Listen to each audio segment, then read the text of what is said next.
Good afternoon. Magandang hapon sa inyong lahat.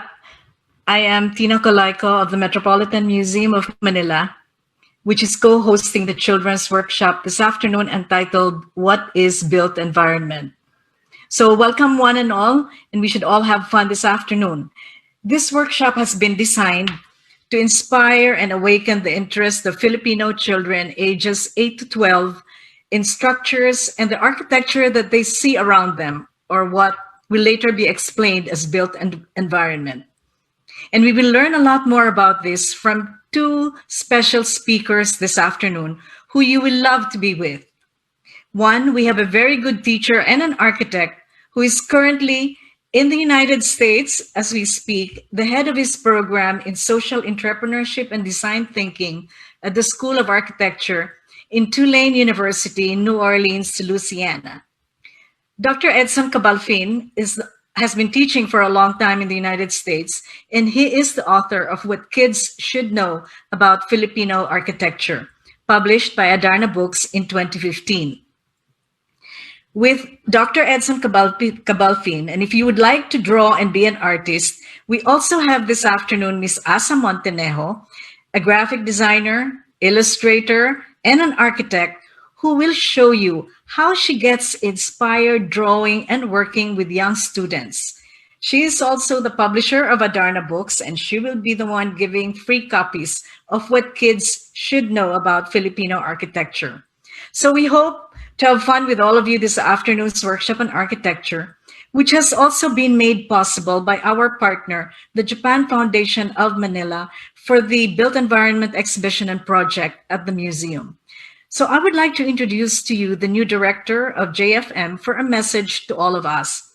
Let us welcome Mr. Ben Suzuki of Japan Foundation Manila. Thank you.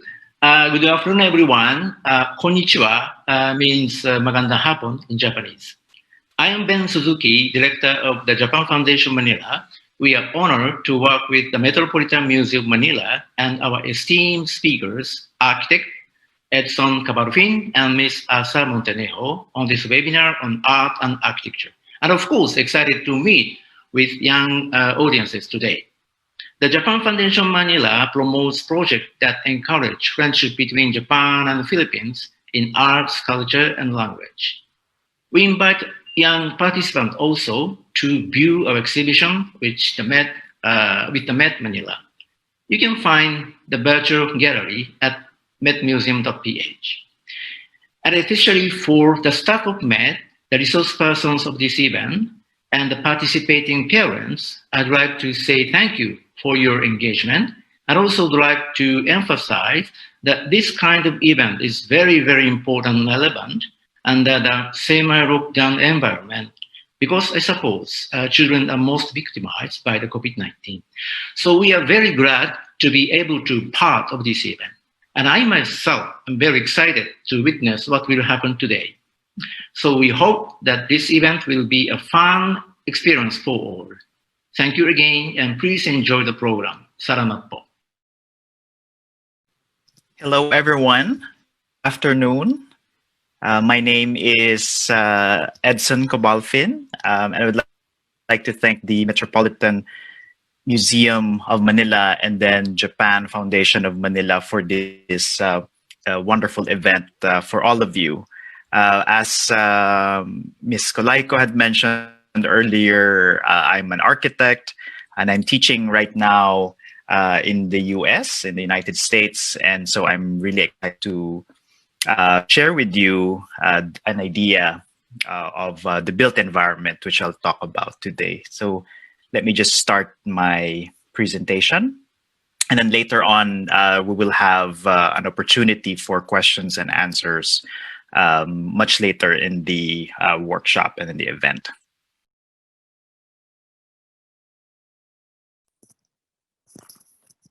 Can you see my screen? So I'm going to talk about today for all of you this idea of the built environment and as it relates to the Philippines. So there's an ongoing exhibition right now at the Metropolitan Museum, which is now all online and virtual, regarding the built environment in Japan. And so to relate and to be able to also talk about how it is in the Philippines, I'll talk about the built environment. But when I say the environment first, I'd like to define it a little bit to talk about sort of the general surroundings and conditions. This is a definition from the Oxford English Dictionary, to talk about the environment as the general surroundings for which within which a person, an animal, or a plant lives or operates. So you can think of the environment as anything and everything that sort of surrounds us. But there's also um, two sort of ideas about the environment, because there are also what you call a natural environment and then also a built environment. And natural environment refers to to nature, to the things that surround us, and not made of natural materials and so on, and this is nature. But there's also what you call the built environment, which is mostly human made. So that's the difference between the natural and the built environment, but it's all part of this idea of the environment, all of our all and everything that surrounds us. So to just go into the idea of the built environment more specifically, we can talk about the built environment as almost any human-made structures, features, and facilities viewed collectively as an environment in which people live and work. So again, it's almost anything and everything that people would make in their environment. And of course, this is what I'm going to explain in greater detail today in my lecture. So the idea of the built environment is also something that can be related to what we also call architecture. But the built environment you can consider as something that's broader and bigger, because it can include architecture, which includes any kind of building, a structure, interiors, for example, cities, that's considered under architecture. But also under built environment is what you call landscape architecture, which includes things like parks, streets, gardens, and so on. And then you also have engineering, which also falls under built environment, which includes bridges, roads, dams, and infrastructure. But all in all of these things are all human-made. People make them, people think about them, and they imagine them, and then it's made into something that's built. So that's why we have the built environment. So for today, I will talk about the built environment in the Philippines specifically, and I will be showing you different examples from different places and parts of the country, but also from different time periods in our history, to be able to show you then the different ideas of and different ways by which then people were able to make and create the built environment for different purposes and different functions. One thing that I also wanted to also emphasize is that even though there's what we think of nature, and also which is a natural environment, and then also the built environment, which is human made, we also have to remember that these two things are actually connected, that they are influencing each other, and that then one would have an effect or an impact on each other, so that they are not really separate, that they are very much connected. And so for today, this afternoon, I'm asking the question, how does the built environment relate to the natural environment? Because I was saying that they are connected and that they are intertwined. But also, I would like to ask the question, how did Filipinos create the built environment over time to relate to the natural environment? Again, because they are interconnected. So I'll be showing different examples, again, as I've said, over different places and parts of the Philippines, but also to show you different, over time, how Filipinos have also then created the built environment because of different situations and contexts and conditions. So I'll start with some examples. including this agta structure, which is a lean-to. It's literally something that is leaned over because they have this shelter made of leaves, palm fronds, that then is supported by wood that is then made to protect the families, the Agta families who are found in and live in Central Luzon area. This one in particular is in Isabela, where they have these temporary structures to shelter and to help to protect them from the wind, from the sun, and then rain. But these are temporary because they are able to move this around whenever they need to, and depending on the season and time of the year, they would move from either the river to the forest or to other parts of the land. In a similar fashion, these are structures, these are houses by the Mangyan that are found in Mindoro. And so to protect themselves also from the sun, they will also then use different types of natural materials. Like in this case, they use anahaw leaves, a type of palm leaves and plant that then they would layer on top of each other to create then the covering and then to be able to protect themselves from the sun and the rain. So that's a very common way of then protecting ourselves from the natural environment by using all of these different materials. In a different sort of manner or way, the Ivatans from Batanes, which is in the northern part of the Philippines, the most northern islands, they have their houses instead of the anahaw or the palm. These are houses that are made instead of very thick walls made of stone, and then also with that of dried cogon grass on top, because the Batanes region in the north are there's always a lot of storms, typhoons, and so they wanted their houses to be well protected from the strong winds and the strong rain.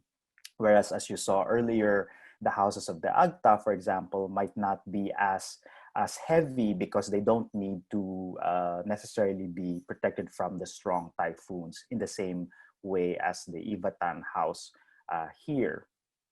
Now, if we also see other parts of the Philippines, so there we have the mountains, we have the land, the plains, for example. But then in other parts of the Philippines, there are also people who live on water, just like the Sama Bajau people that we find in Sulu archipelago here in Maranao. And you can see here how the houses, instead of being on land, are built on top of water. So they have these houses that are on stilts, and that they are then, because a lot of them are fishermen, and so they need to be close to the sea. And so their houses are very much on top of water. And you can see here the kids, of course, like playing in the ocean. You know, the sea is their playground, and here they are on boats, because you also need to have the boats to be able to transfer from one house to the other. So it's a different way of adapting to the environment, in this case, the sea. The Sama Bajau also have, aside from these houses on stilts, there are also houses that are in fact floating on boats, because they also have houseboats. So they would live, some of them would live on boats, which then you're able to transfer or move around the ocean much more freely. Again, these are the Sama Bajau from Sulu archipelago, and some of them are also in Malaysia. Here, this image, this is a postcard from the late 19th century, and this is showing you an old picture of Manila, because there were also houseboats before that were along some of these canals in Manila. There were a lot of canals around the city of Manila, and the canals were used as a way to be able to move around the city. And so they have these boats that were used to be able to then move around. So water was really another way of transportation for a lot of the different people from, again, from different parts of Manila. In some other parts of the Philippines, some of the houses were also raised over the ground or over the earth as a way to protect themselves from, let's say, animals, also to protect themselves from maybe their enemies. So this is a drawing, an engraving from 1847, showing you a town in Cagayan, where some of the houses that you can see here from in the background, their houses were actually built on these very long and tall poles that were then elevated above ground. So in the same manner, Mandaya from Davao Oriental in Mindanao also elevated their houses on these poles and these stilts, again, to protect themselves from animals and also enemies. So this is another way of being able to live on the land, not necessarily being on the ground, but by elevating the houses over everything else.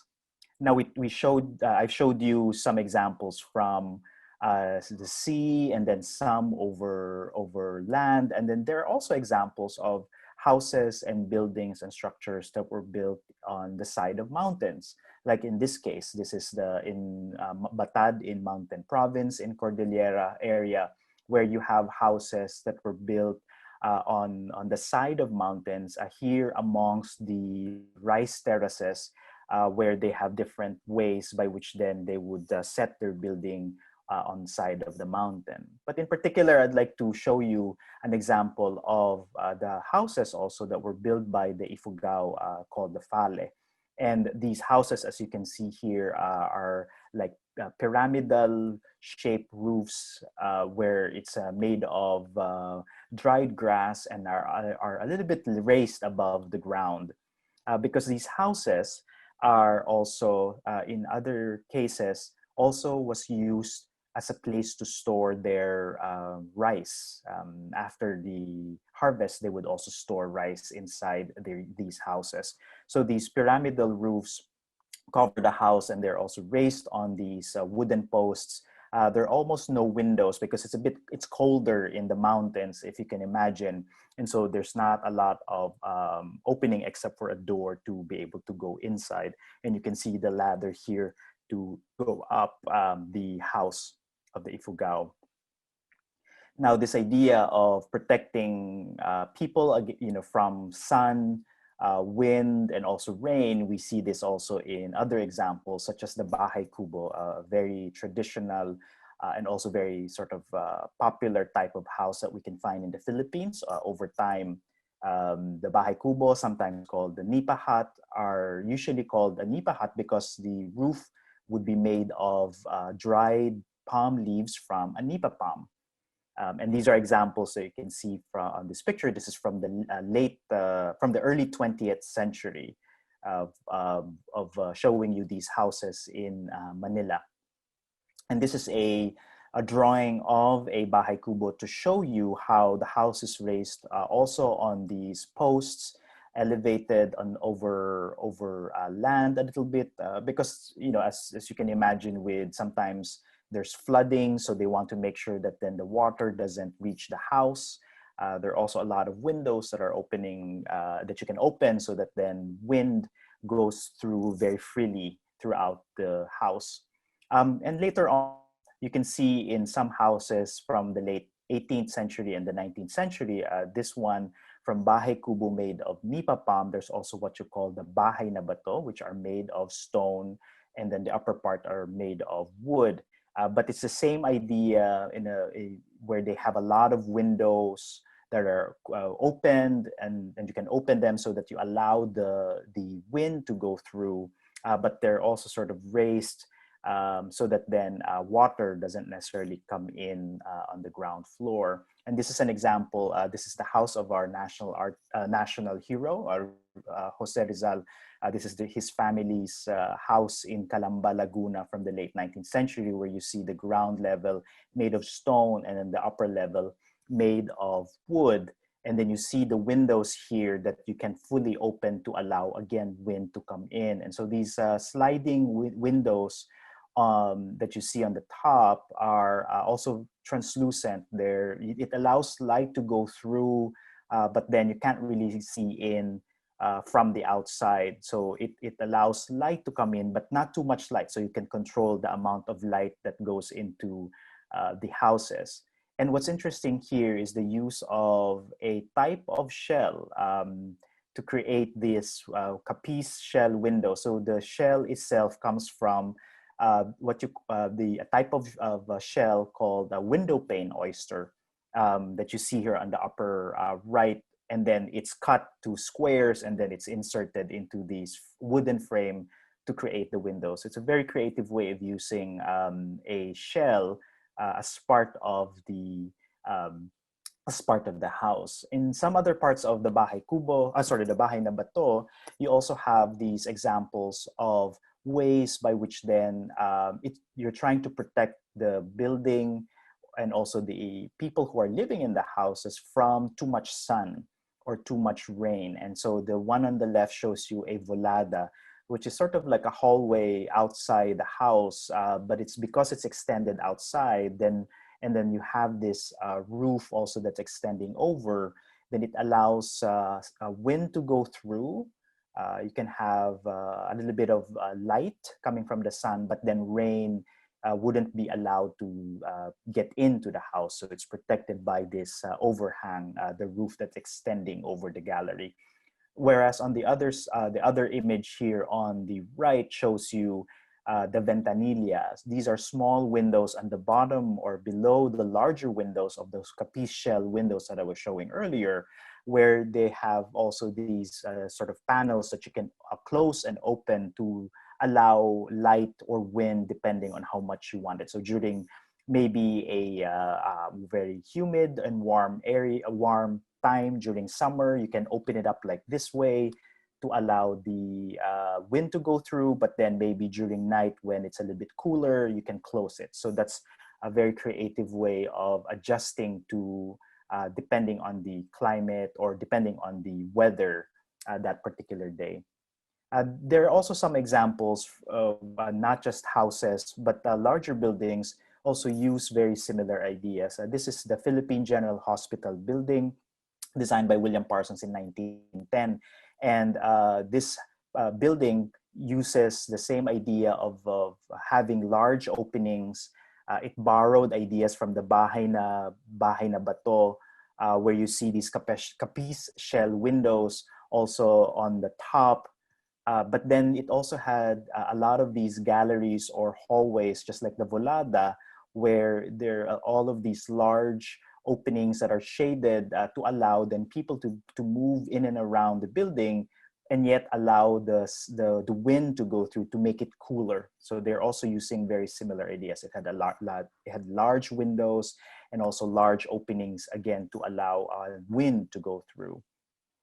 There are also examples in the 20th century. This is one from 1965, where this is the Social Security System building in Quezon City by Juan Nakpil, and it uses sun shading devices. So these are different protection from the sun, again, because there's a lot of sun in the Philippines. So sometimes you don't want the sun to go through the buildings because it becomes too hot.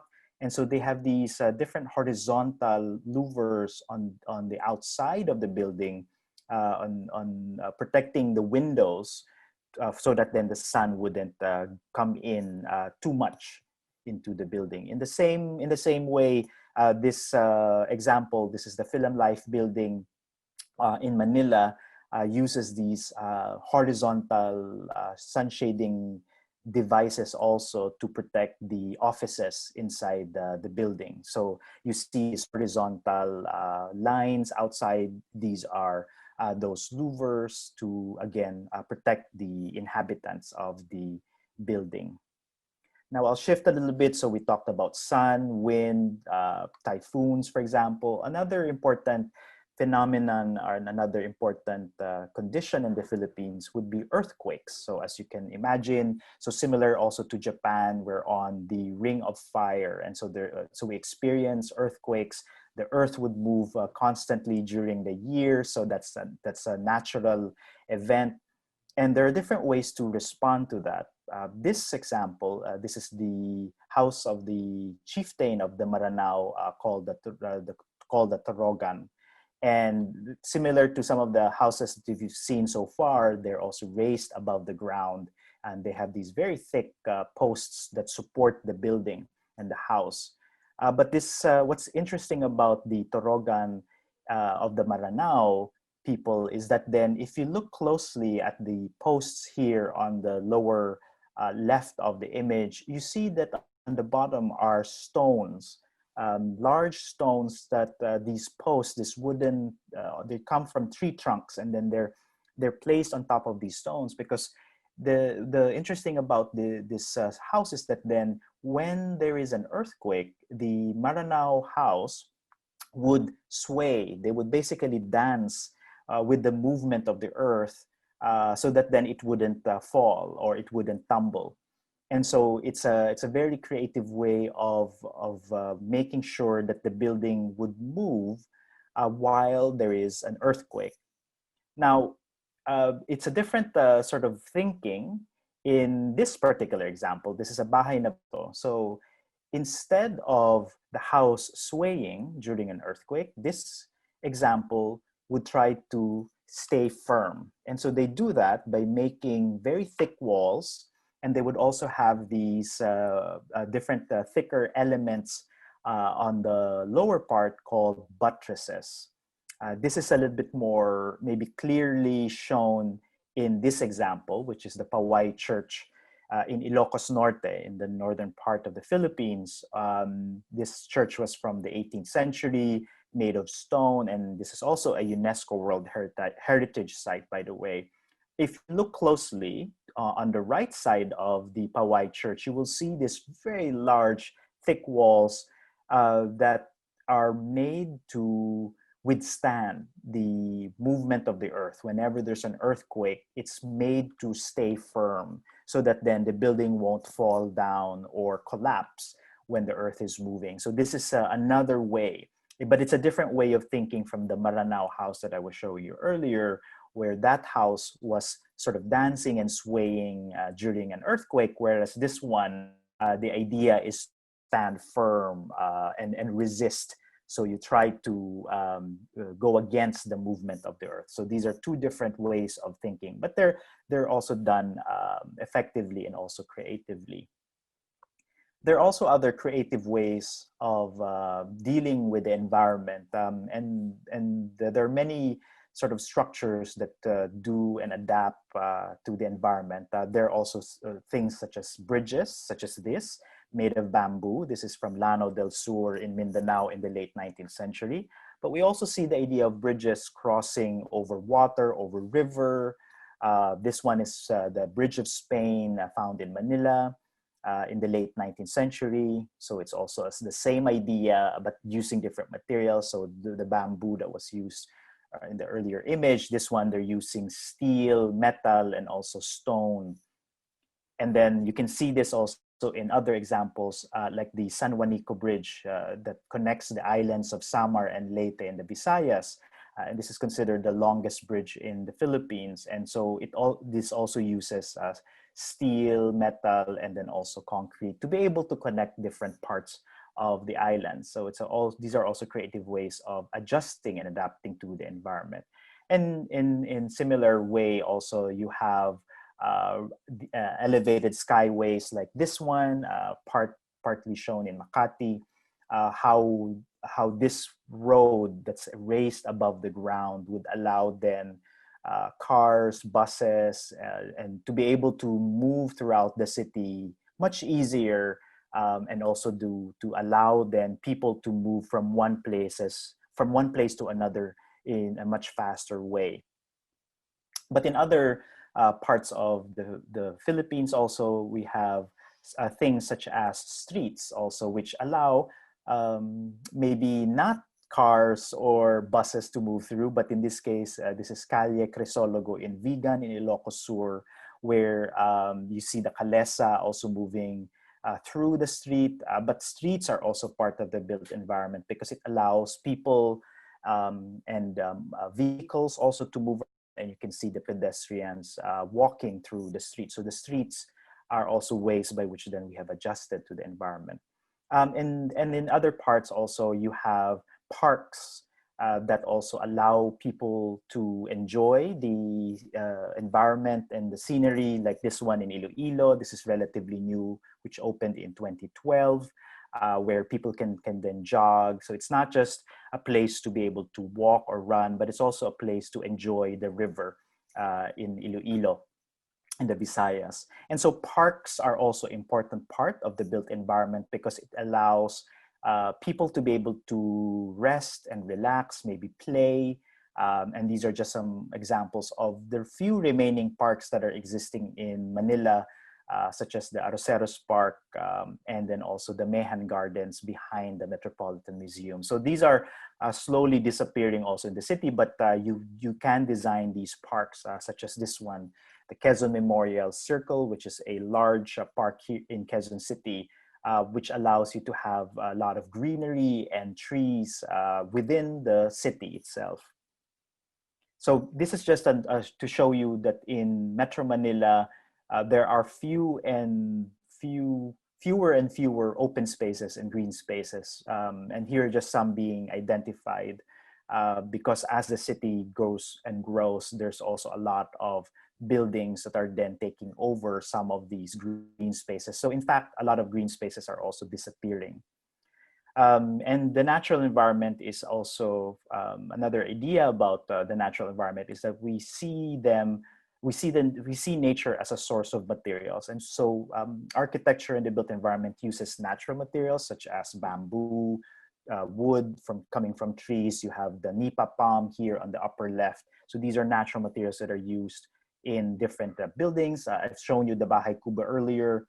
This is an engraving from 1886 from Davao, showing you a village from Davao with these houses made of from the nipa palm that I was showing you earlier. The Ifugao Fale again also uses grass and also wood, and you can see here the structure on the right, like how they've elevated it also. But then you can see the structure to support it. So they use wood coming from lumber from trees, and then dried grass for the roof. So the use of materials. I'll also point out very specifically, this is still the Ifugao Fale, the house. But if you look closely on the bottom part of the house, which is raised on these posts, you see these circular discs that are then just below the house itself. And these are what you call rat guards. So these are discs that protect the house from rats coming up. Because they didn't want, of course, the rats to go up and into the house because they store grain and rice inside the house. So the rats are prevented from coming into the house because of this disc. So it's a creative way of using wood then on top of these posts to prevent then rats from getting inside the building. Here on the right, you see an image from from early 20th century. You can see the woman climbing up the rice granary to store the rice, and you have something like the sort of more circular rounded element again because the rats are not supposed to be able to get up or climb through those rounded sort of elements. And then you see also the Bahay Kubo made of these palm. It also uses bamboo. This is an example from Siquijor. But then you also have bamboo that are woven into like a mat to be used as a wall, or bamboo can also be used as a window or as a frame. So bamboo is also something that is used a lot in the Philippines because we have a lot of bamboo that you can find in different parts of the Philippines. And so it's a way to then creatively use the material. And these are just different examples of connecting the bamboo, because how do you connect the different bamboo poles together? So they would maybe tie them up together to form the structure of the house, like in this case. In some parts of the Philippines, like in the northern part, in Apayao Cordillera region, the bamboo is cut into half, and they would overlap them and create different layers of bamboo, and they used it for the roof. So it's also another creative way of using bamboo to make sure that then rain wouldn't come through or get into the house. Wood is another material that's often used. Here you can see the house of Bahay na Bato in Batangas. And then you have wood being used as a frame for the posts, but you can see it to support the floor, to support the ceiling, the roof, and also the walls. So there are different ways. So in similar manner, this is the Santa Monica Parish Church in Sarat in Ilocos Norte. Ilocos Norte, the roof itself is also made of all of these timber structure that covers the entire length of the church. So it's the structure that supports the entire roof.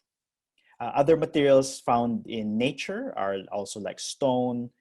You also have soil or earth that's converted into a material such as brick. The upper image on the left, there are different types of stone that are found in the Philippines. This one, for example, are coral stones. We have a lot of them in different parts of the country. And so these are also materials that you see in different structures, such as this one in Cebu, Casa Gorordo. They would have stone also on the bottom and then wood on the top.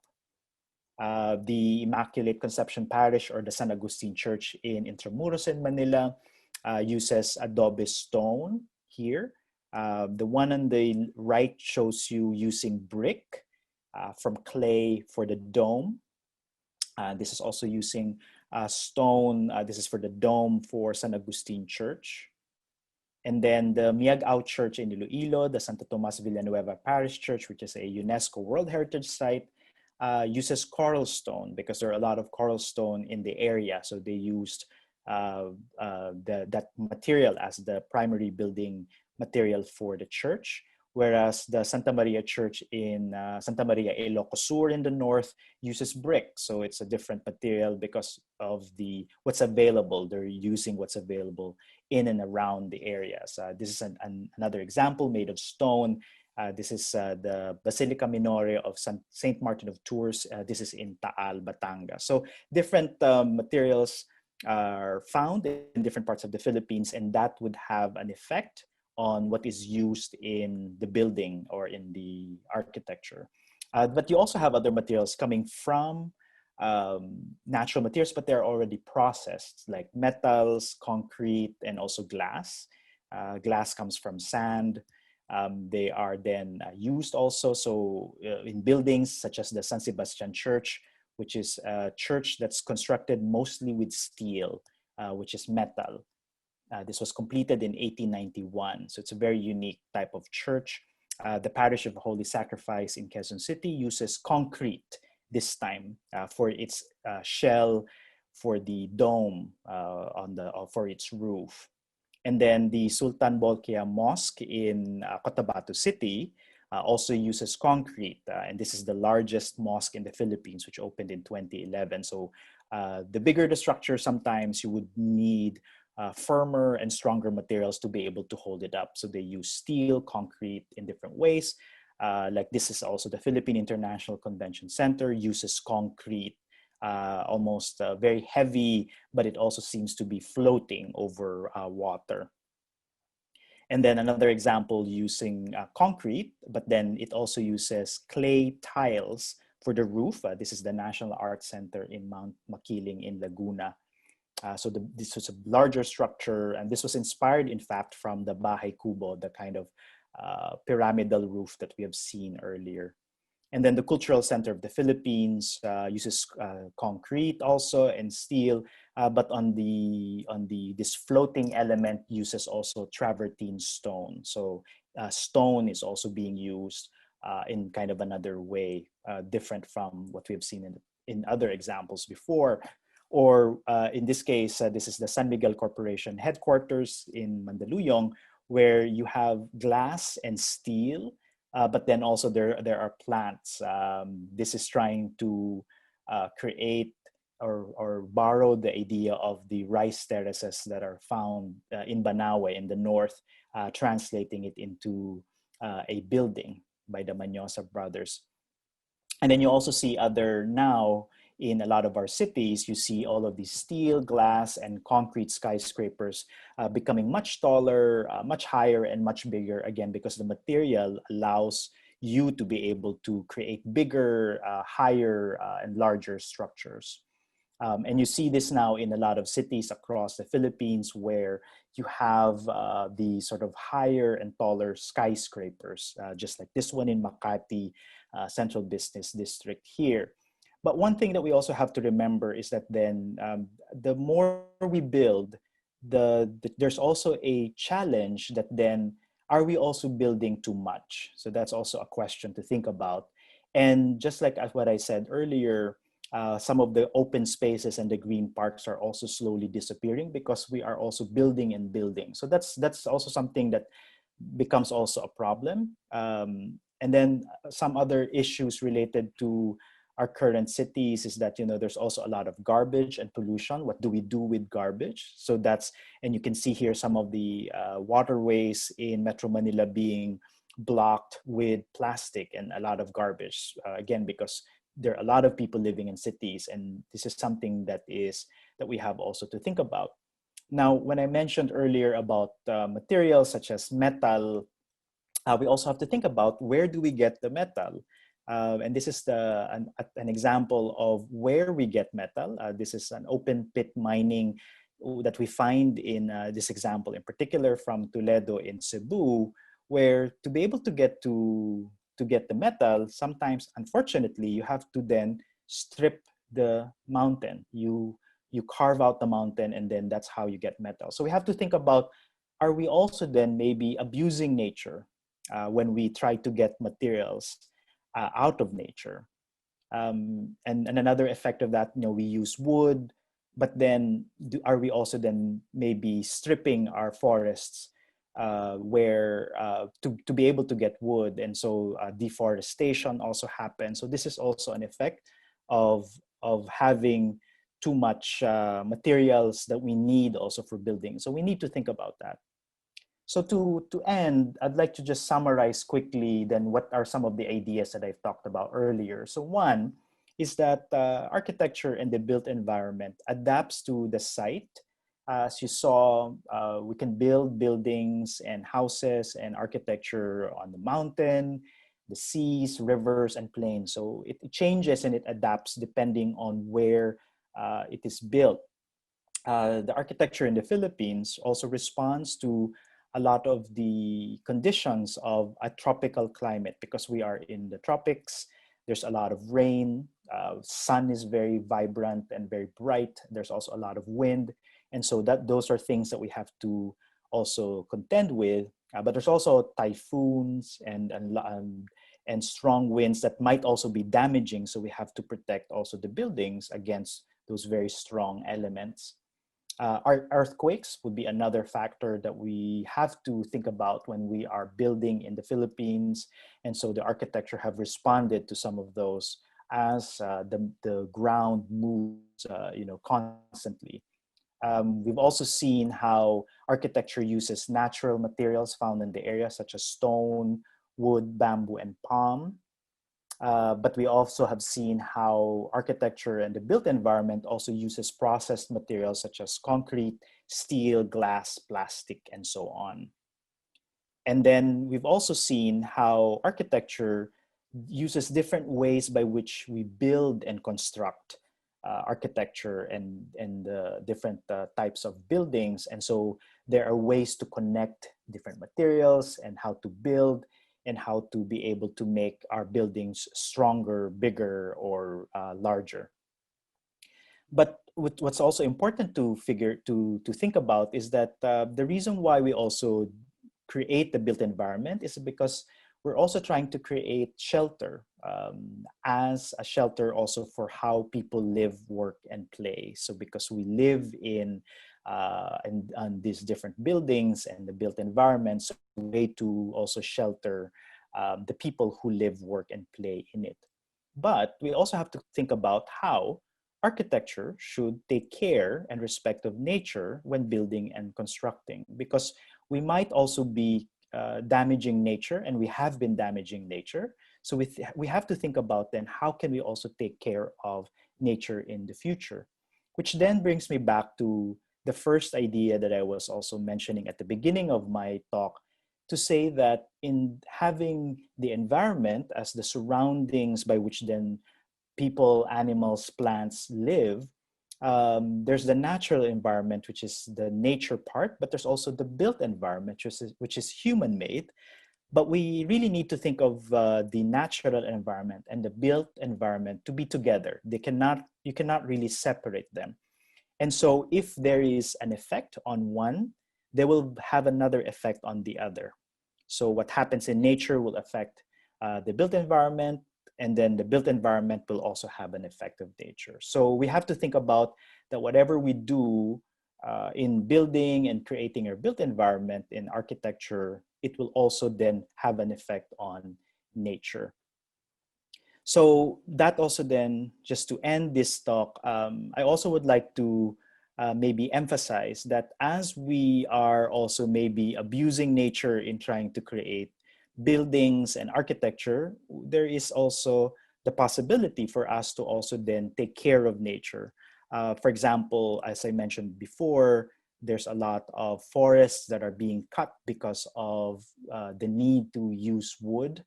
But then we also need to be able to maybe plant trees again to cover, and also to make sure that then all of the areas that we've cut the wood from would be able to recover with new trees. Or there are also other ways by which then, let's say, we might be able to recycle some of the materials, like the plastics and so on, which really comes from oil. The plastic come from oil, but then how do we make sure that then these materials are also then maybe used in a different way, so that then we just don't throw them away in landfills and in garbage. So again, I'd like to end then to sort of encourage all of you to think about different ways that as we maybe design and build buildings and architecture in the built environment, we need to think about then how we need to take care of nature as well, as we consider them in building and constructing our built environment. So I'd like to end by posing this question for all of you to think about how our architecture and our built environment, what it can be in the future. So I ask, what will our architecture and built environment be like in the future? Think about it, and I think Asa later on will also ask you to think about this question. So what would the future be like for our built environment, given that there are also a lot of problems that we are facing today? So I want you to think about that later on. So I would just like to hand off the baton now to my good friend Asa, and both Asa and I worked on this book entitled "What Kids Should Know About Filipino Architecture." And so Asa and I worked on this book that was released in 2015. Asa and I were classmates in college. We are both architects, and so we really enjoyed working on this book. But Asa now will talk about a little bit more about drawing, and she will also help you to think more about Filipino architecture. Asa? Thank you so much, Edson. Let me just stop sharing. Okay. Okay. Thank you, Edson. Hi, everyone. Just give me a few seconds. I would just like to share my screen.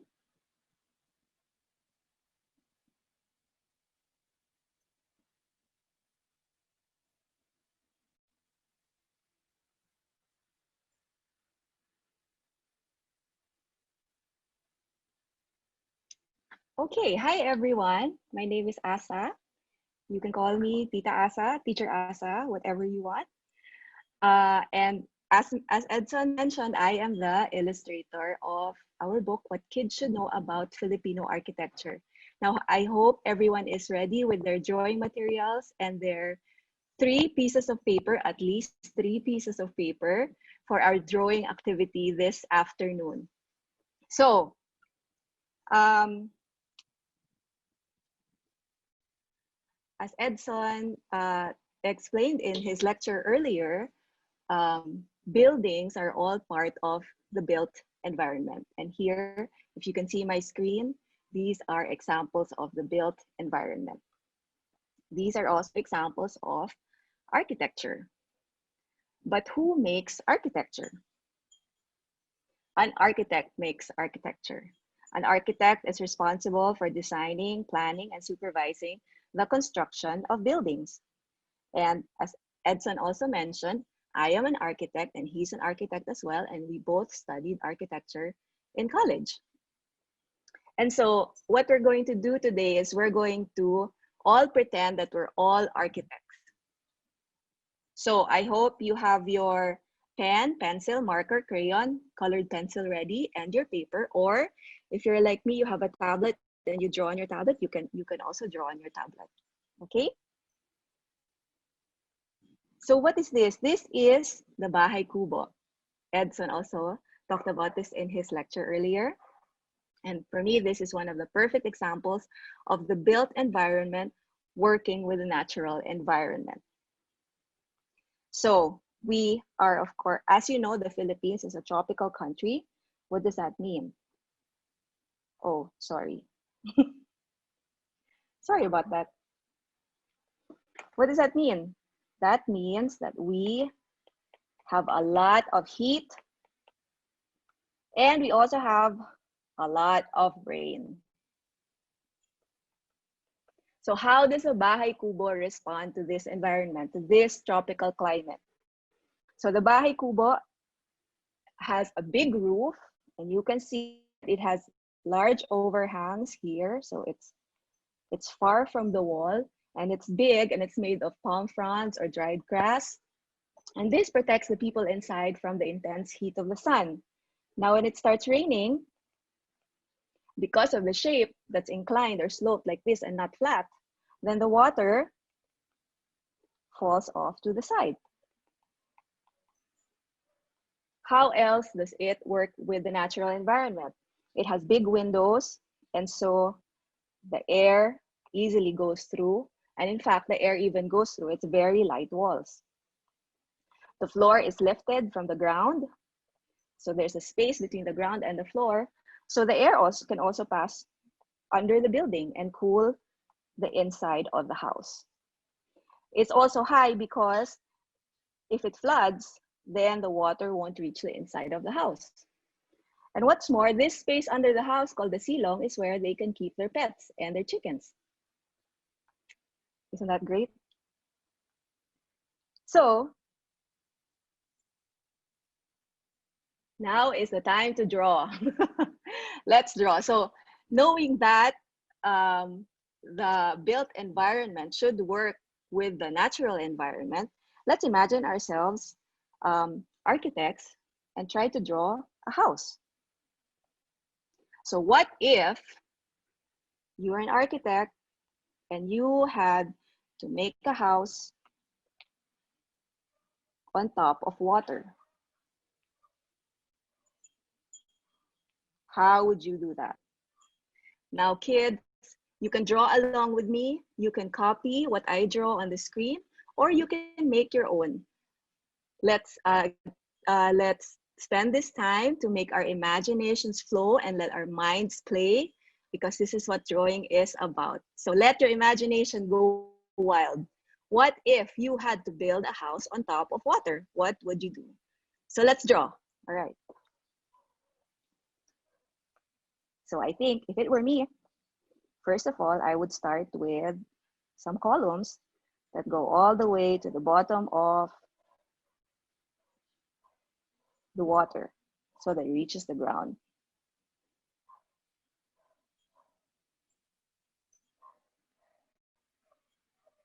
I would also make a bridge to the land so that there's a way for me to get to the land when I need to get groceries. Oh, and let's remind ourselves that this body of water is in the Philippines, so there is also a lot of heat.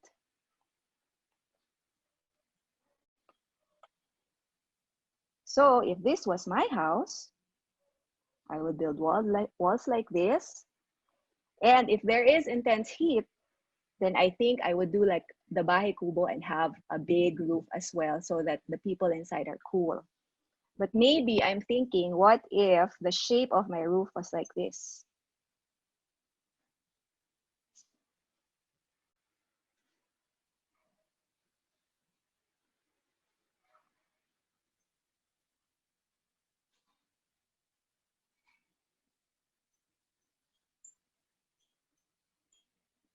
Right? That's cool, right? And of course, since we're on top of water, we need to make sure there's a railing around the house and all the way to the land so that nobody falls off.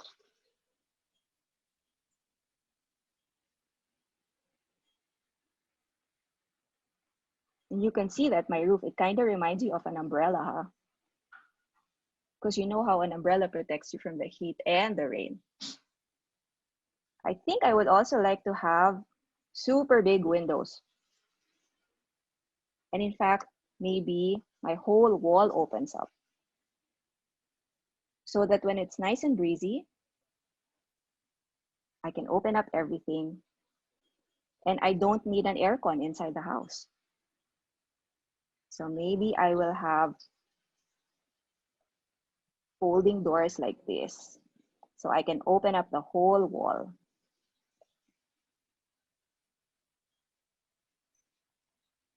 Yeah.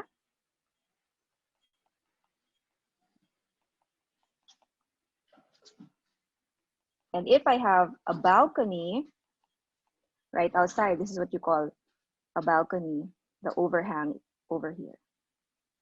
Then I can go outside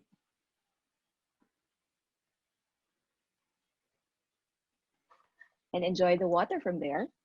Maybe even try fishing.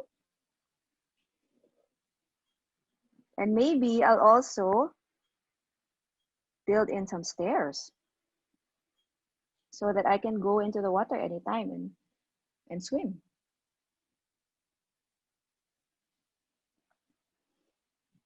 And then I will have a bridge that connects to the land. So like I said, when I need to do groceries, then it's easy for me to get to the land.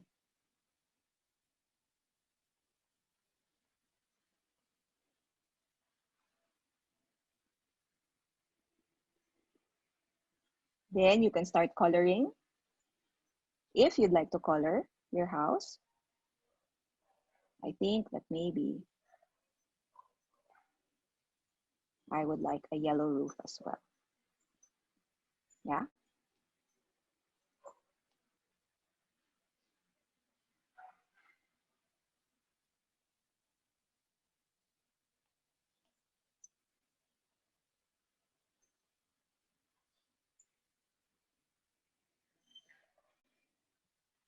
And as the architect, you can put in as many windows as you want and as many doors.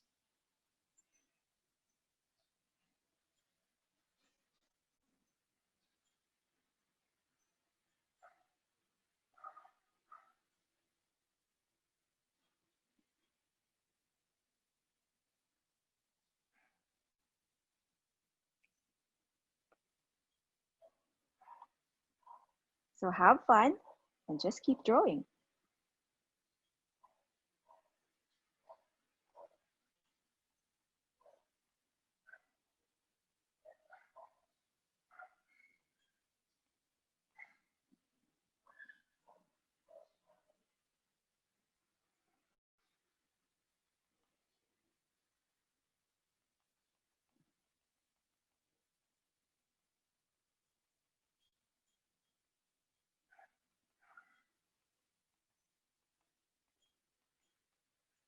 Maybe you can color the walls in and the columns.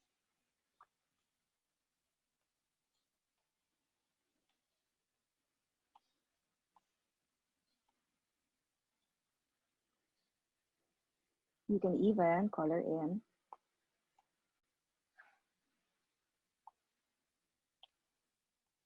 the water.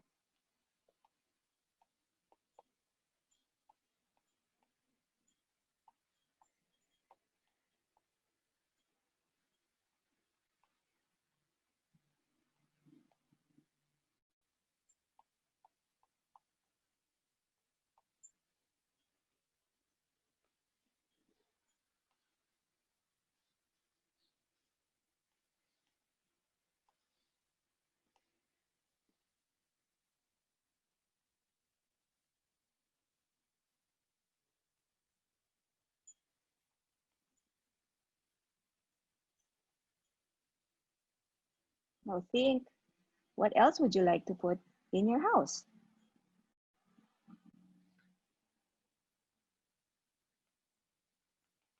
Maybe if you have a bicycle, you can put in a space where you can park your bicycle.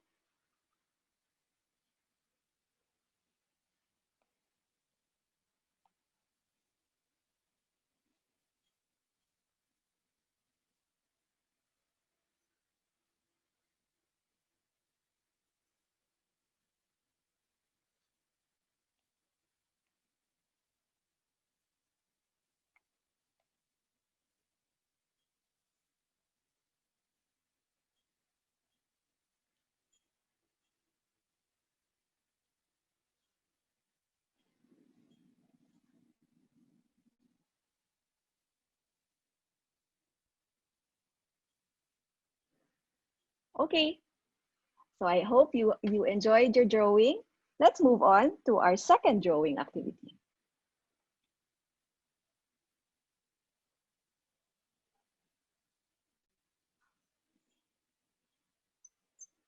Now, like what Edson said, architecture is often made of materials that are locally found. For churches that were built hundreds of years ago, local materials such as stone were used. An example was the Santo Tomas de Villanueva Church in Miagao, Iloilo. This one was made of coral stone. The stone is strong enough to support the structure and yet soft enough to carve, which is why you see a lot of details in its facade, including papaya, guava, and coconut trees. But you see, after hundreds of years of construction, and as Edson mentioned, we have to be careful about using our natural resources because we have been depleting um, what we have been depleting the natural resources of our planet. Now, going back to the Bahay Kubo, this is a material that is used a lot in the Bahay Kubo. And I'm sure you all know what this is. It's bamboo. The uses for the Bahay Kubo because, first of all, it was abundant. And secondly, because it was highly renewable. What does that mean? It grows very quickly. And so whatever you take or use for your house will be replenished more quickly. So I think this is an ideal material for construction now because as trees usually have at least 10 to 15 years or take at least 10 to 15 years to fully grow until they are usable as construction material. Bamboo only takes 3 years. So I think this is the challenge of architects today and for you future architects.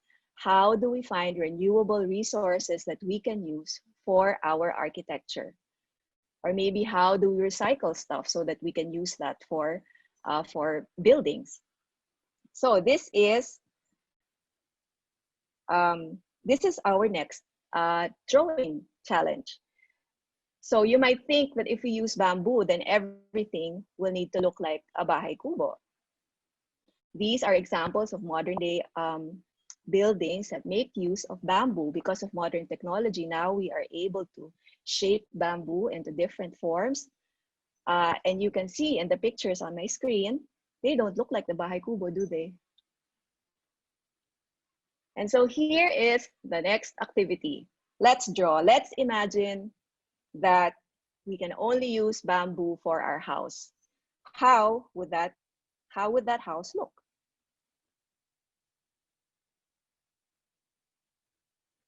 So I will show you how I draw sometimes. Sometimes I start with a sketch and guidelines. So what do guidelines mean? They are lines that guide your final drawing. So I start first of all with, if you're using pen and paper or pencil and paper, you can start with a very light sketch. For me, I'm using a tablet, so I'm using a separate layer for it. So I think if I were to design a house made of bamboo, I think I would take inspiration from a tree. And I would start with maybe a trunk.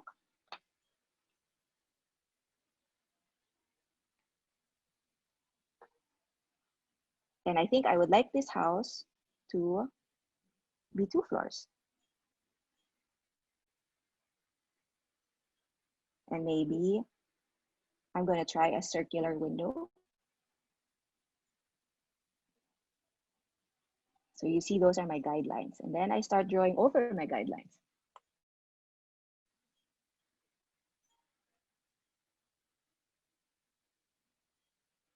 So my final drawing is a little bit cleaner.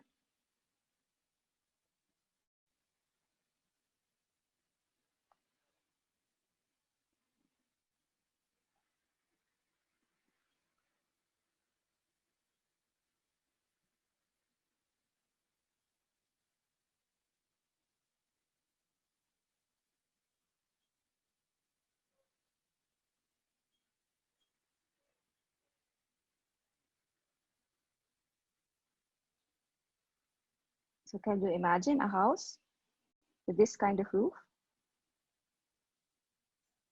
I think it's very possible. So I'd like my second floor to be all open so that we can have meals outside. I'll set up a table there.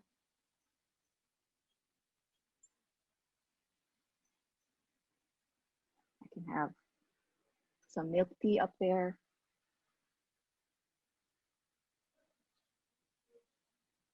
And like I said, I think I'd like to try circular shaped windows.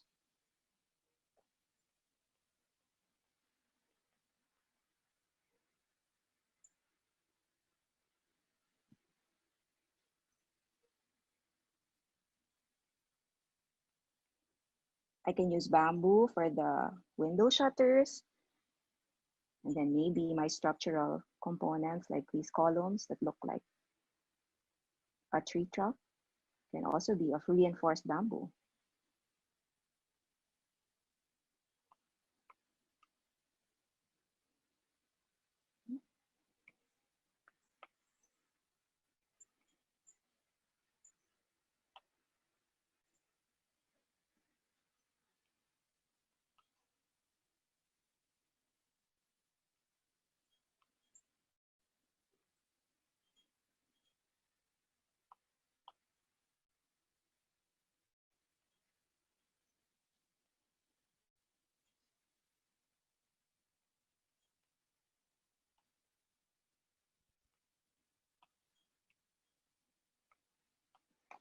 And then maybe outside, I'll draw some real bamboo trees.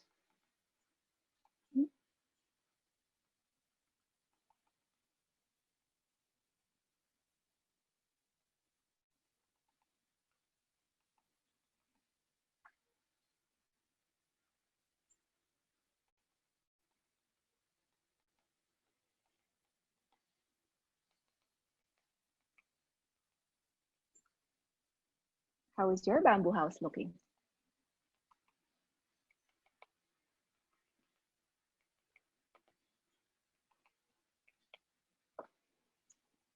Okay.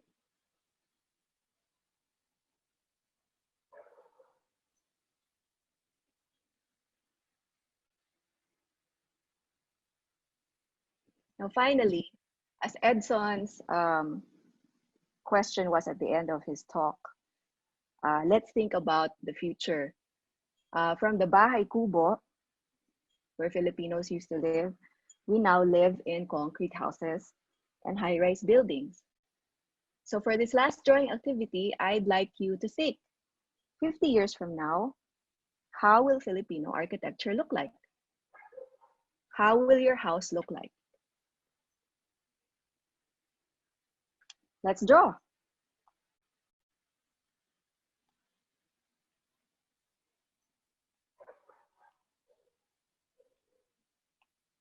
I think that 50 years from now, because buildings last a long time, we're still going to have the buildings that we see now. Maybe not all of them, but some of them. I am imagining that this is a city. It's full of buildings. And maybe everybody's built over almost all of the space already. So we don't have a lot of land, but maybe 50 years from now, maybe there's a way for us to build on a tiny, tiny space and then expand over the existing buildings.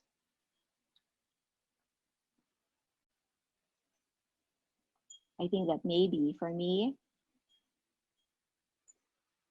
I would imagine it would still be really hot. So I think I would have a whole roof of solar panels. So that way I can use the solar panels to provide energy for my building.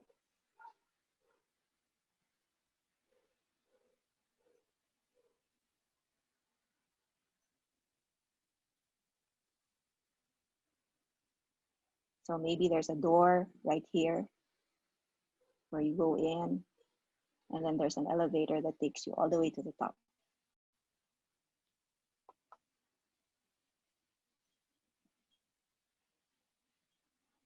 I think also in 50 years, maybe we've already found a way to build parks on top of buildings because we don't have space on the ground anymore. So hopefully by that time, we'll have open spaces on top of buildings. Yeah, even my building will have like a little park. So that we can make up for the park space that we are missing now. And maybe even we won't need the roads, and maybe you won't even need cars. Maybe we'll have a way to go from one building to the other on our bikes. Well, maybe not that steep. That looks dangerous. But why not, right?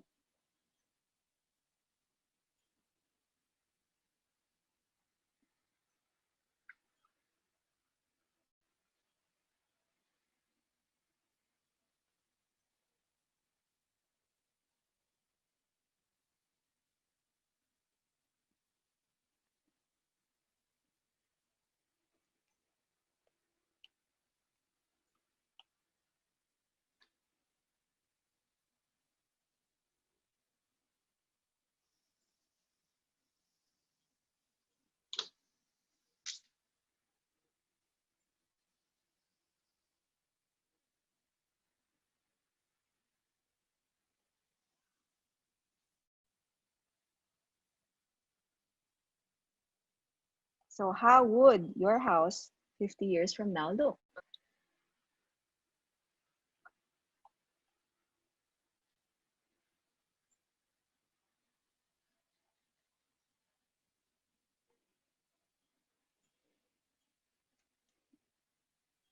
And that's it for our drawing activity today. I hope that you guys enjoyed. I know it was only a short time, but please feel free to continue your drawings on your free time. And I hope you learned from us today. Thank you so much. Thank you, Sir Edson and Ms. Asa, for that presentation and drawing workshop. It's now time for us to explore all the questions you have for architecture. So type it on the Q&A box below. For Facebook participants, the team will also be gathering questions from the comment section. So look at the screen and you know where the Q&A box is. So our first question, let's start with something easy. To Ms. Asa, Erin is asking, what app are you using to draw? I'm using the Procreate app on my iPad. Okay. All right, so Thank Erin, you. yeah, got that. For Sir Edson and Miss Asa, Max is asking, how long does it take to become an architect? Oh, okay. Thank you, Max, for that question.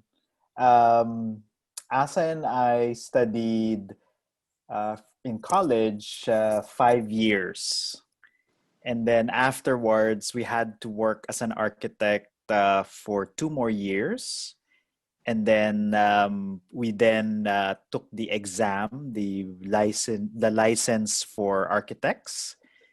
And so, not including elementary, high school, college alone, you will need to have 5 years plus then 2 years. So it's pretty long if you think about it. It's not. It's also it's a long time, but you learn a lot, and so it's good. It's good that you need to learn a lot to become an architect because you are designing buildings for people, and you want to make sure that the people are safe and healthy inside and who are living in your building. So that's why it takes a little bit of a long time to study. But you can do it. I'm sure you can do it. Like we did. We were able to do it. Yes, we did it, so you can do it too. Thank you, Sir Edson and Miss Asa. Rolf is asking, what materials are cheap but sturdy for building?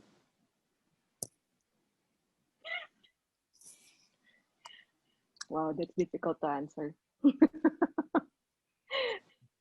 I think like you can, as Asa is saying, bamboo is relatively, it's not as expensive, but bamboo is Yes. also very flexible. I think it also depends what kind of building you're going to build, right? That's true. Yes. We have another question from Camille. Are skyways effective in reducing traffic? What's your take on this? Good question. Asa? That's my question too. I think sometimes building more roads is not actually the solution sometimes Yes. because you're not answering the problem, which is partly having too many cars on the street. I think part of the solution is that, again, because there's so many people in the city, I think part of the solution is to maybe share rides. So, for example, maybe improve public transport so that then you don't need to have more people in individual cars, because then you can have more people in maybe smaller buses or like the MRT or the LRT. So I think that's part of the solution, is to also improve the public transport system, aside from maybe adding new roads. But sometimes, the more roads you build, that's not the only solution, I would say. Yes. So yes, it is. It can be effective if it were part of a larger plan that includes public transportation, maybe a more comprehensive plan. Thank you, Sir Edson and Miss Asa. We have here an artistic question from RJ. He asks, how do you get good at decorating and picking color palettes for buildings? How do you get good? With practice, as with anything. I agree. I think you also need to maybe expose yourself. Sometimes, Yes. it's good at looking at other artwork. For example, looking at paintings, looking at sculpture. That also helps inspire you in thinking about how you can also then maybe design. We have another question from Joseph. He says, what can we build to protect our Philippine endangered plants and animals? So he sounds like he's an upcoming conservationist. Mhm.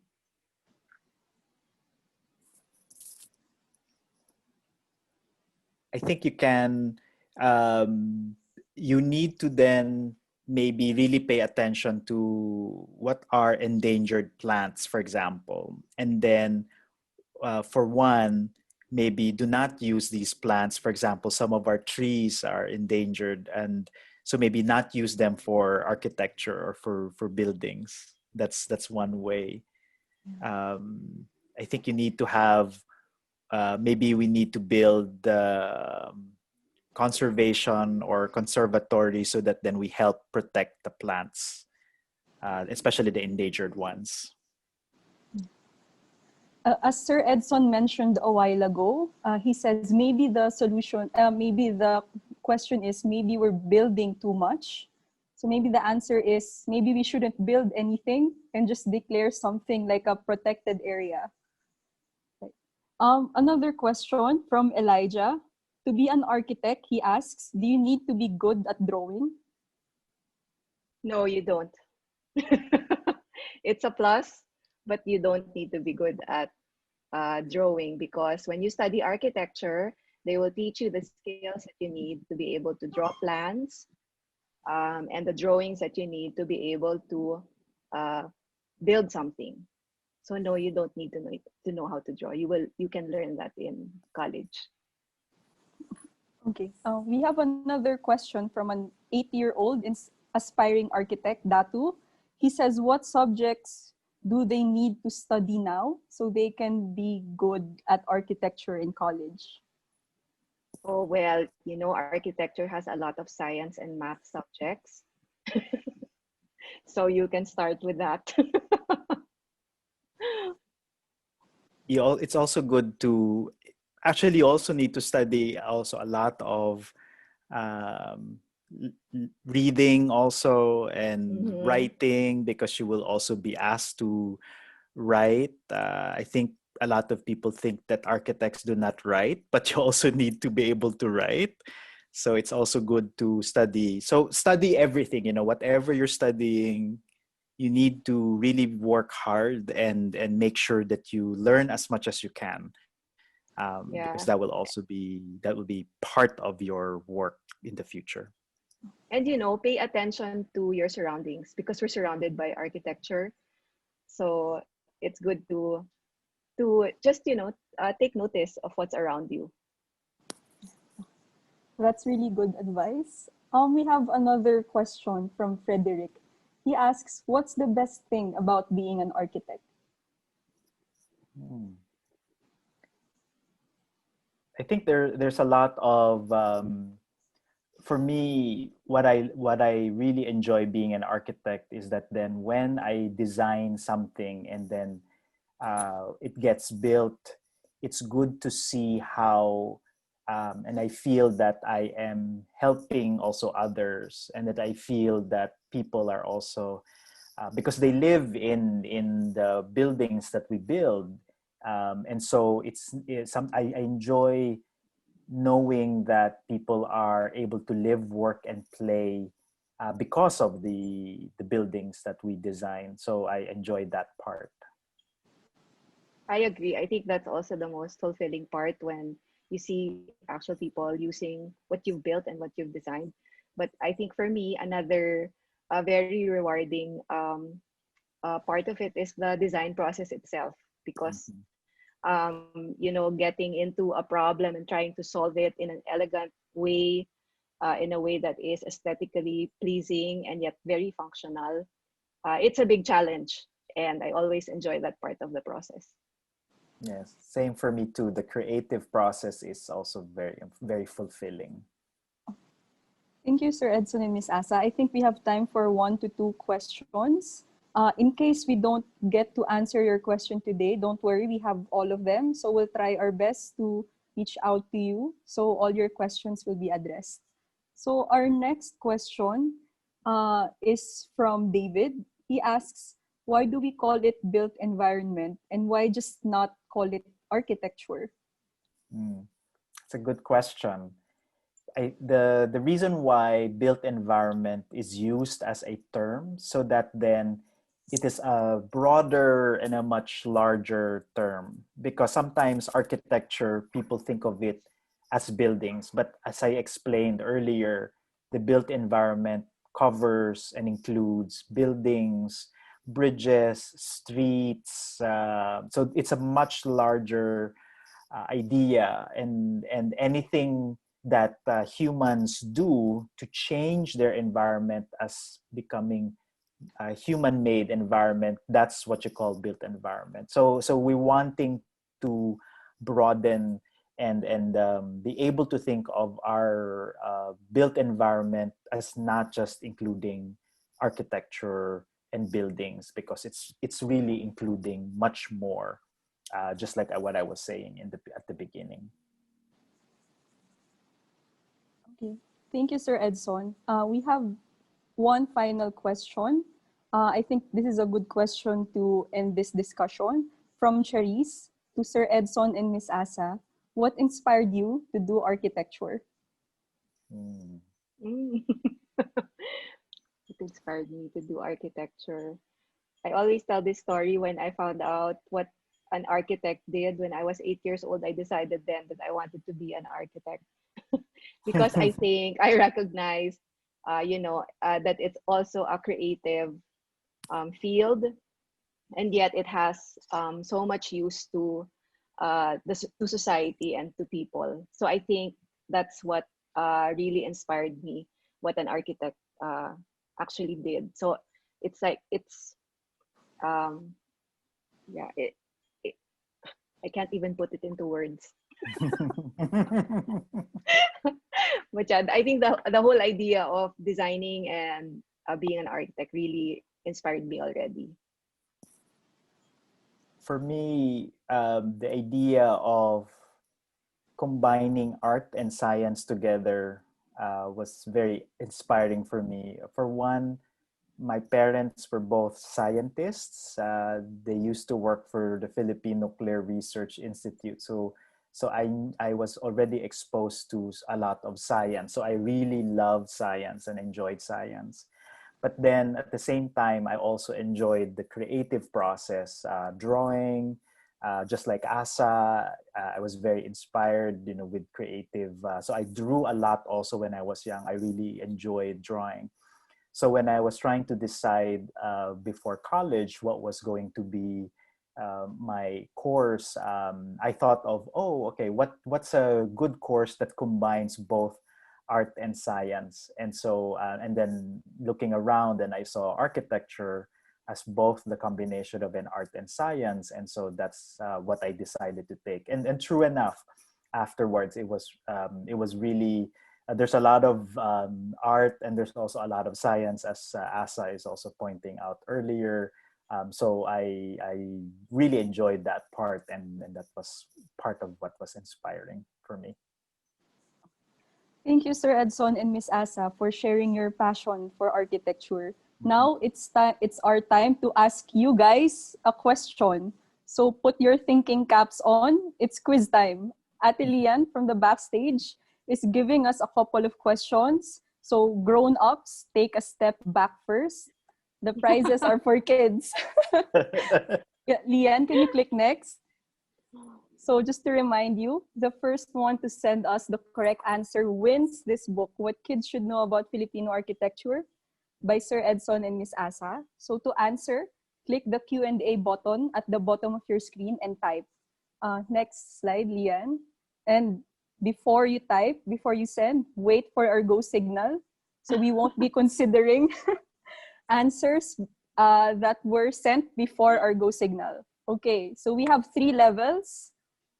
Lian, go next. So for our level 1 question, let's start with something easy. Lian. So, is built environment natural or man-made? 3, 2, 1, go. All right, let's see.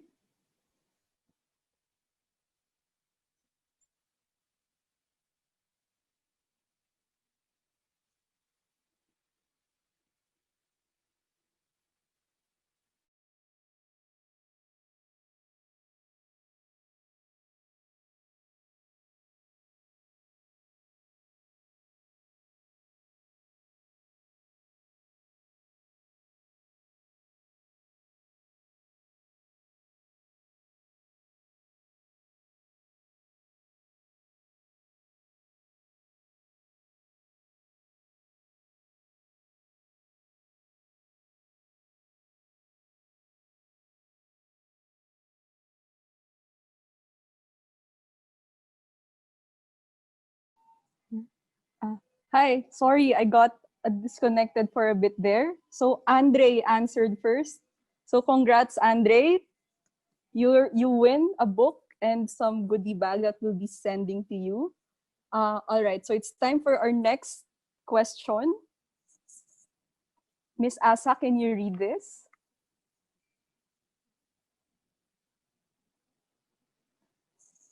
Miss Asa, you're on. Yes. Okay, sorry. True or false? Architecture should take care and respect nature when building and constructing. Okay, 3, 2, 1, go. So let's see who got it right.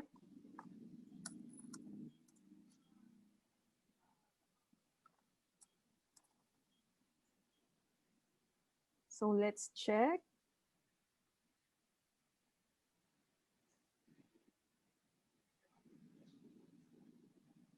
Wow, so many are answering. Yeah, so many. Okay. So I think Marilyn Trono, congrats. You answered. The correct answer is true. So you win a book and some goodie bag from us. Lian, what's our next question? Sir Edson, can you read out this question for us? So the next question is true or false? The natural environment and the human-made environment is separate. So wait, just wait first. Okay, wait. 3, 2, 1, go. Okay, let's see.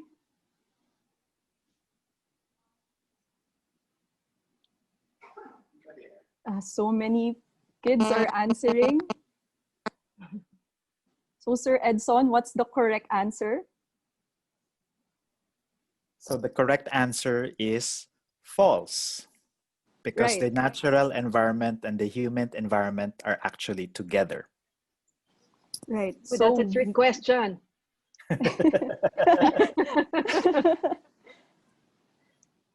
Okay, so Vito Martin answered first. Congrats.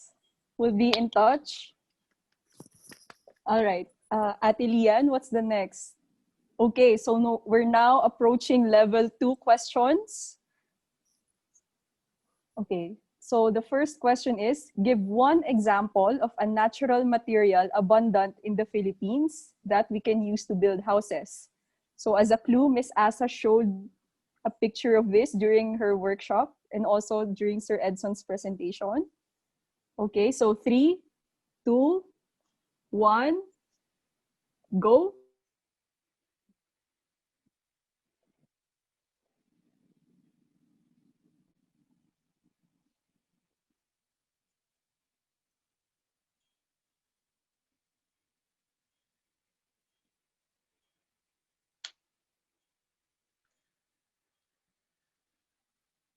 Oh, I think Alec froze again.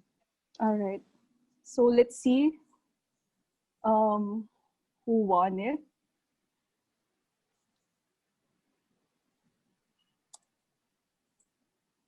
So we're sifting through a lot of questions, answers, I mean. Okay. Nina Faustino, congratulations. And your answer is?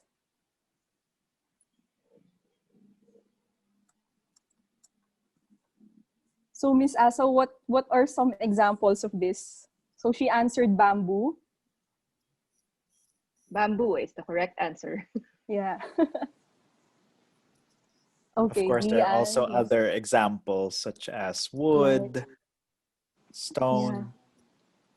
Yeah, correct. That's correct. So we have lots of materials available for us. So the next question, Miss Asa, can you read this? Okay, what prevents walls from sliding and falling down by pushing sideways? Letter A, nails. Letter B, buttresses. Letter C, columns. Okay, 3. So just type in the letter. 3, 2, 1, go.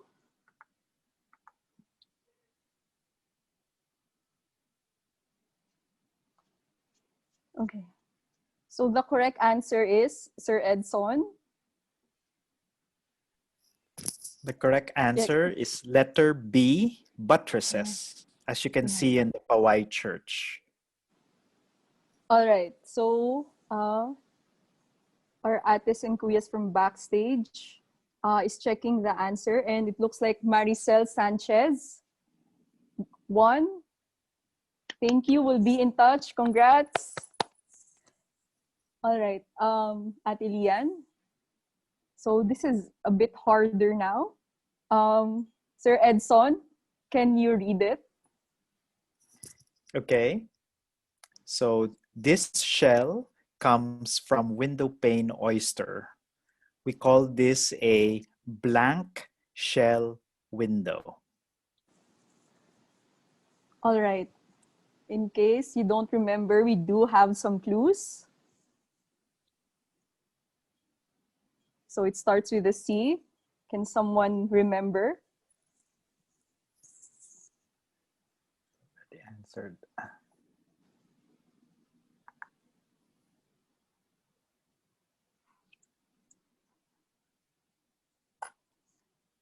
So we're currently checking.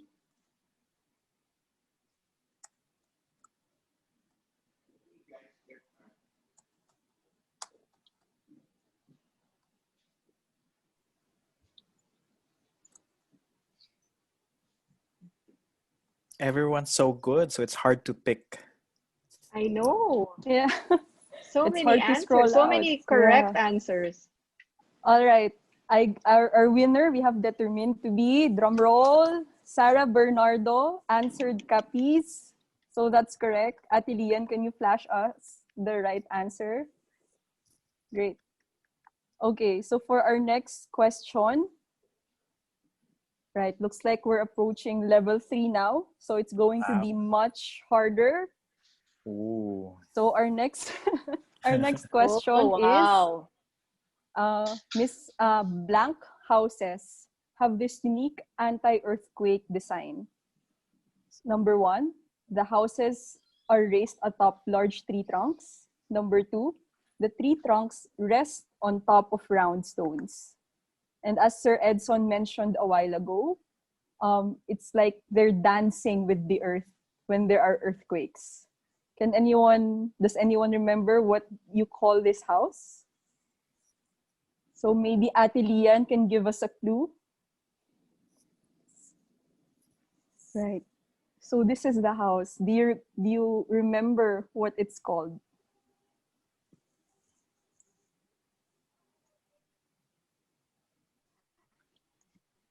Let's see. Answers. 3, 2, 1, go. Sorry, I forgot to give the go signal.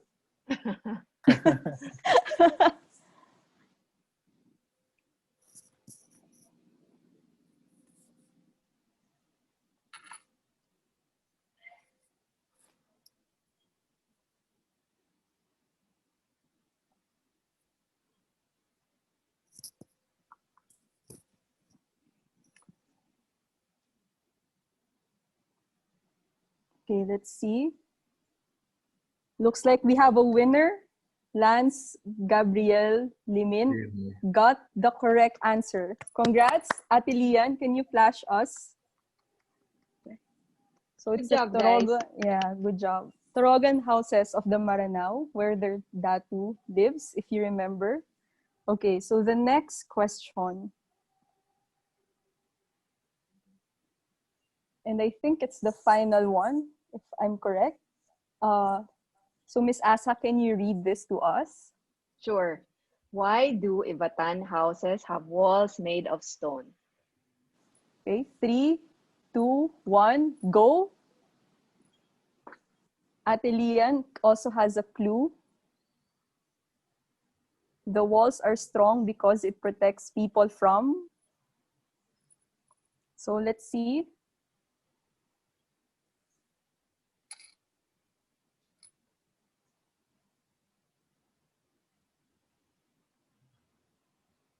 So many correct answers. Yeah. I'm glad to see that you were all paying attention. Yes. Right. So our ates and kuyas from backstage is determining who the winner is.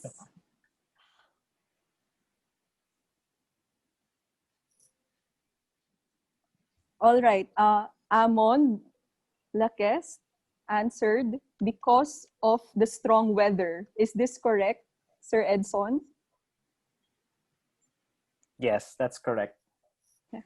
So congrats, Amon. We'll be in touch. And I think, is that all that we have for today? Oh, Looks like Ate Lian prepared a bonus round since a lot of Wow. you guys are really listening. So Ate Lian just told me that we're picking 2 winners for this round. All right, so Ate Lian, can you flash us the question? So give us an example of a built environment. So if you remember Sir Edson's presentation, a built environment can be an example of an architecture or something that is more of a landscape architecture or an engineering project. So when I say go, give us just one example. 3, 2, 1, go.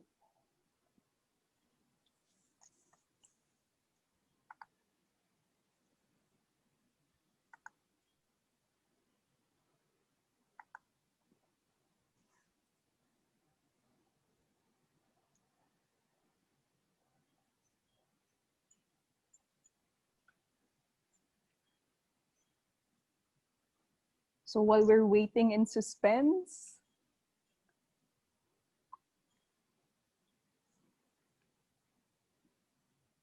okay, okay, looks like we have some updates. Araya Corvinus Dakayan answered the UP Diliman Church. Sir Edson, congrats. So that's an example. Sir Edson, can you remind us what's the name of that church that we find in the campus of UP? It's called the Parish of the Holy Sacrifice. Yeah, that's correct. And I think one of our kids from before said that it looks like a spaceship. Yes, that's does. true. It does. Like a flying saucer. All right. So we're picking one last winner. So who is it? One more. Looks like we have an update from the backstage.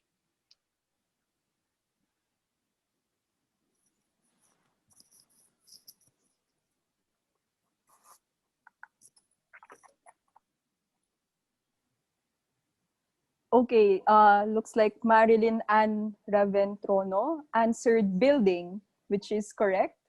So a building is classified under the architecture category. So again, congrats. Thank you to all our winners of this book. So check your inboxes tomorrow. To those who weren't able to get a prize, never fret. You can go search this book on Shopee and get yourself a copy. Adarna House has many, many wonderful books for kids and teens. So feel free to check them out there. And expect to receive this bag of goodies from Japan Foundation with Japanese snacks. So thank you again to all our kids. But I think, wait, we have one last pahabol.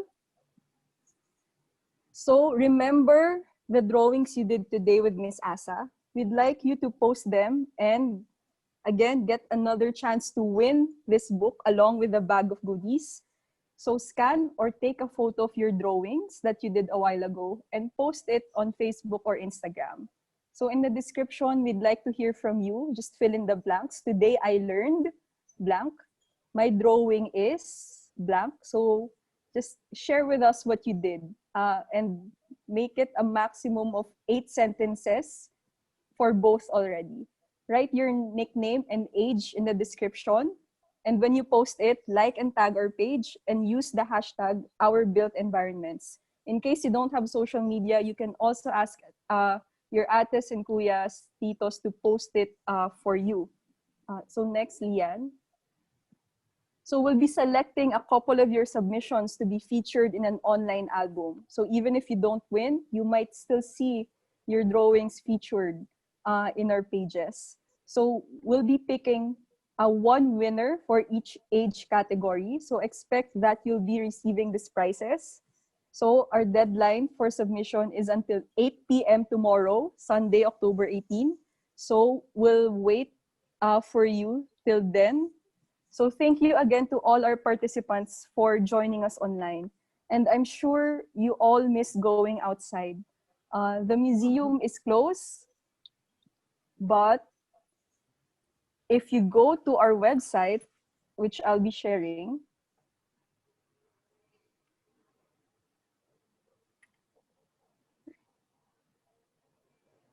can you guys see it? So we have a virtual tour for you for this exhibit. And there's even a video made especially for this for this exhibit. So today we've seen a lot of Philippine built environment. But if you go to Japan, aren't you curious what the built environment looks like there? So we have lots and lots of pictures for you in our website. So feel free to just check it here and zoom it in. So it's like you're traveling from home, right?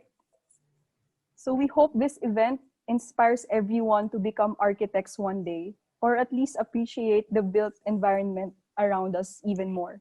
So see you next time, and we'll wait for your submissions. Thank you again, Sir Edson and Ms. Asa, for sharing with us your passion for architecture. We hope this inspires you, and have a good evening. See you next time. Thank you. Thank you for Thank you, joining everyone. us, Thank you to all the future architects. and good luck.